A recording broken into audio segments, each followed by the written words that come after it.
Smoke swirled lazily into each corner of the third-floor roof. The Chinese official lit up again, the glow from the end of his cigarette offsetting the blue-white snow reflected from outside.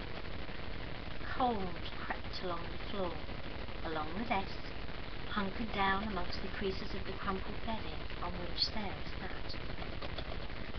A steady stream of Chinese and Georgian language interwove with their ice-cold breath, and the interpreter, a chunky young woman laid in woolen jackets, jumpers and a scarf, switched languages effortlessly between the two men, one Georgian, one Chinese, as the final throes of the Shabnavada China tour were struck. Watching them move and weave through the complex negotiations, Sarah noticed how David sat, leant forward, nervously twirling his mobile, constantly checking his watch. It made her uneasy. She recognized the signs and knew he was moving up a gear. She wanted, really, to remain anonymous. There was an oppressive mood. It was dangerous. The drive to the isolated Chinese Railroad Company building high above Tbilisi had been full of unspoken tensions between her and David. Once again, Sarah felt sidelined, hurried, manipulated, and suspended in a void of half-truths and shadowy, half-finished conversations. David's facade was beginning to slip. Sarah felt the darkness beneath his handsome face struggling to be contained, the sharpness in his voice as he stumbled over explanations, as he also tried to desperately remember what lies he had told her, so as to continue to create an illusion of security, of love, of trust. This was a new game. The Chinese had wanted David to take Shabnavada to China to be part of a festival earlier in the year, but the Chinese leader had died, so that didn't go ahead. It just so happened that they had contacted David while Sarah was visiting over ferry half-term. This was what Sarah had assumed, and David, tired of her questions, let her believe that. Suspicion grew more and more by the hour, and Sarah began to feel the connection between them slipping away. She just wasn't sure of anything anymore. David looked nervous, and Sarah sensed things were not going well. He made to stand up, and suddenly there was a flurry of activity. The Chinese official waved him back down furiously and picked the phone up on the desk opposite the bed. Urgent scribblings on half-doodled paper in front of him filmed with figures and numbers. David shook his head each time. The official spoke quicker and quicker to the anonymous voice at the other end of the line, and finally David glanced over at Sarah, looked past her, and half smiled. The game was on. David and Sarah left. Confused, Sarah waited for David to calm down before she asked him what had happened. Smiling through triumphant teeth, he said that tomorrow they would return and sign an agreement that each member of Shabnavada would be paid $1,000 for an all-expenses trip to China, where they would perform only 2 15-minute concerts.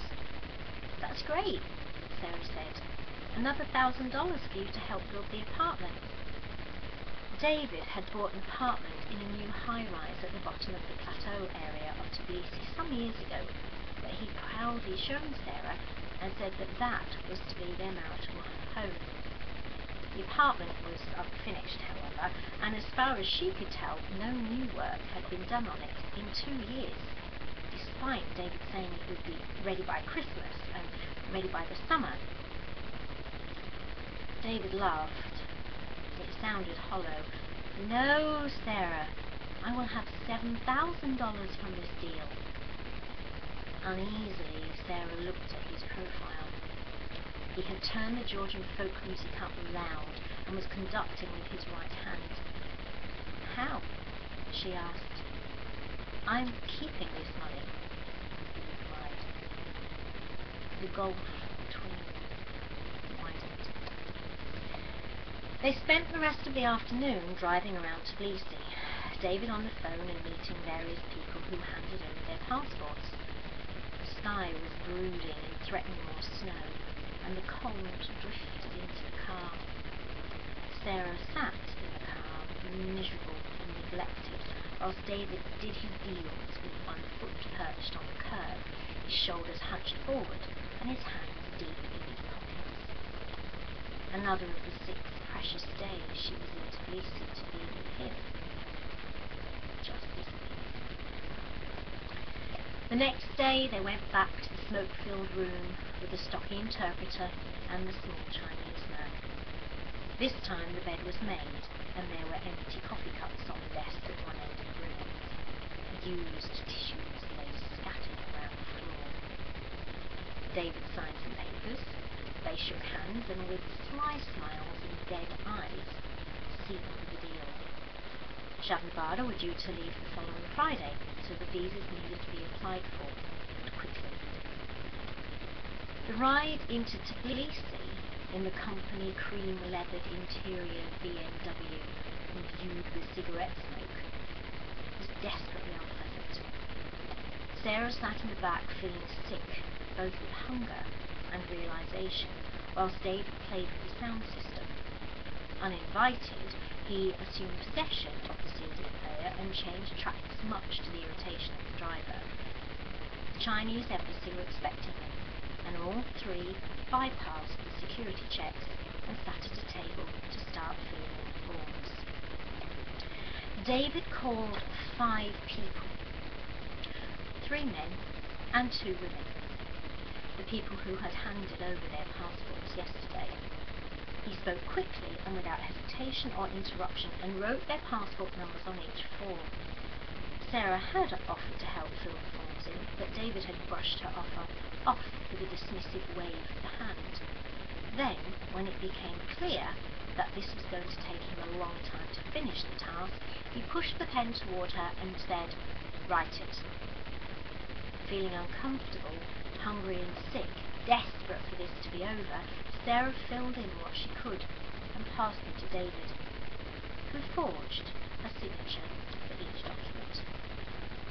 It was clear that this was normal procedure, and Sarah sat silently as anger built inside her. She thought of the hours and hours of work she put into getting Shabnabada members legitimate visas to the UK. Irritated, she resolved to tackle David on his idea of honesty and fairness the minute they were alone. Once the forms were filled in, photocopies taken and official stamps given, the Chinese man drove them, David victorious, Sarah angry and resentful, back into Tbilisi. Parking outside an international bank, David told Sarah to stay in the car whilst he went into the bank with the man. The purpose was to oversee the financial transaction from the Chinese government to him. $7,000. Sarah caught her breath. The Chinese thought they were getting Shabnabada, but they weren't. They were getting 5 second-rate dancers and David. They were getting backing tracks and falsehoods and lies.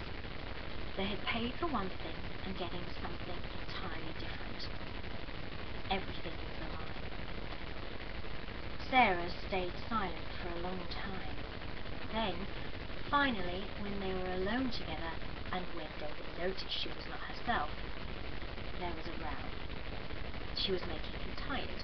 She did not understand how these things worked. He had done all the work. He had negotiated the deal. Who would know if these dancers were Shabnabada or not? The Chinese were pigs anyway.